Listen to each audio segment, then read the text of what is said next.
जब से चुनाव हुआ है और जब से बीजेपी ने सत्ता का स्वाद चखा है, तो एक तरफ खुशी एक तरफ गम वाला संदेश पूरे देश में गूंज रहा है। बीजेपी खुश है तो टीएमसी में भूचाल, और जो बंगाल की राजनीति में इस वक्त हो रहा है उसने सिर्फ ममता बनर्जी की तृणमूल कांग्रेस को ही नहीं बल्कि पूरे देश की राजनीति को चौंका दिया। जिस पार्टी को कभी ममता बनर्जी की अजेय सेना कहा जाता था, आज उसी पार्टी के भीतर बगावत की आग धधक रही है। विधायक टूट रहे हैं, सांसद साथ छोड़ रहे हैं, और सबसे बड़ी बात, अब दर्द सिर्फ राजनीतिक नहीं व्यक्तिगत भी हो गया है, क्योंकि इस बार मामला सिर्फ सत्ता का नहीं भरोसे का है, और इसी भरोसे के टूटने का दर्द खुलकर सामने आया है। टीएमसी की सबसे मुखर और तेज तर्रार नेताओं में से एक महुआ मोइत्रा की जुबान से जब उनसे जादवपुर की युवा सांसद सायोनी घोष के बागी खेमे में शामिल होने के बारे में पूछा गया, तो जवाब किसी राजनीतिक नेता का नहीं बल्कि एक आहत परिवार के सदस्य का लगा। महुआ मोइत्रा ने कहा कि सायोनी मेरी बच्ची जैसी है, मेरी बहन जैसी है। अगर कोई और पार्टी छोड़ता तो मुझे इतना दर्द नहीं होता। सोचिए, राजनीति जहां रिश्तों से ज्यादा समीकरणों को महत्व देती है, वहां महुआ का ये बयान बताता है कि सायोनी के जाने ने उन्हें अंदर तक झकझोर दिया है। महुआ ने साफ कहा कि उन्होंने सायोनी को हमेशा अपनी बेटी की तरह माना, उन्हें बढ़ते हुए देखा, राजनीति में आगे बढ़ते हुए देखा, और यही वजह है कि आज उनका जाना सिर्फ राजनीतिक नुकसान नहीं बल्कि भावनात्मक चोट बन गया है। लेकिन कहानी यही खत्म नहीं होती। राजनीति में जब कोई नेता पार्टी छोड़ता है तो सबसे पहले सवाल उठता है कि क्या कोई सौदा हुआ, क्या सत्ता का लालच था, क्या पद का प्रलोभन था।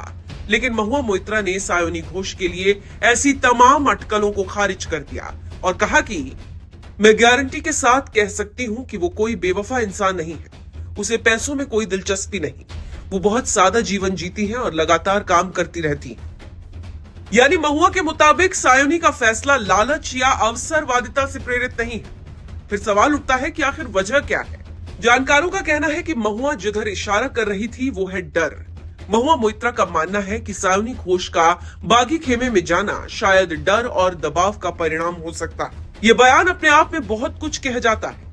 क्या बंगाल की राजनीति में ऐसा माहौल बन चुका है कि नेता अपनी राजनीतिक सुरक्षा को लेकर असहज महसूस कर रहे हैं? क्या टीएमसी के भीतर कुछ ऐसा चल रहा है जिसकी जानकारी अभी सार्वजनिक नहीं हुई है, या फिर ये सिर्फ सत्ता परिवर्तन के बाद पैदा हुई राजनीतिक बेचैनी है? इन सवालों के जवाब आने वाले दिनों में मिलेंगे, लेकिन फिलहाल इतना तय है कि महुआ ने सायोनी के लिए नाराजगी से ज्यादा चिंता जताई है। दरअसल महुआ को सबसे ज्यादा तकलीफ इस बात की है कि जिस पार्टी ने सायोनी को पहचान दी, वही पार्टी आज उनके लिए छोड़ने लायक हो गई। याद कीजिए, सायोनी घोष 2021 में टीएमसी में शामिल हुई थी। सिर्फ 5 साल के भीतर पार्टी ने उन्हें विधायक का टिकट दिया, राष्ट्रीय युवा अध्यक्ष बनाया, और फिर 2024 के लोकसभा चुनाव में जादवपुर जैसी प्रतिष्ठित सीट से उम्मीदवार बनाया। जादवपुर वही सीट है जिसे कभी ममता बनर्जी की राजनीतिक विरासत का हिस्सा माना जाता था। एक युवा नेता के लिए इससे बड़ी राजनीतिक छलांग शायद ही कोई हो सकती थी।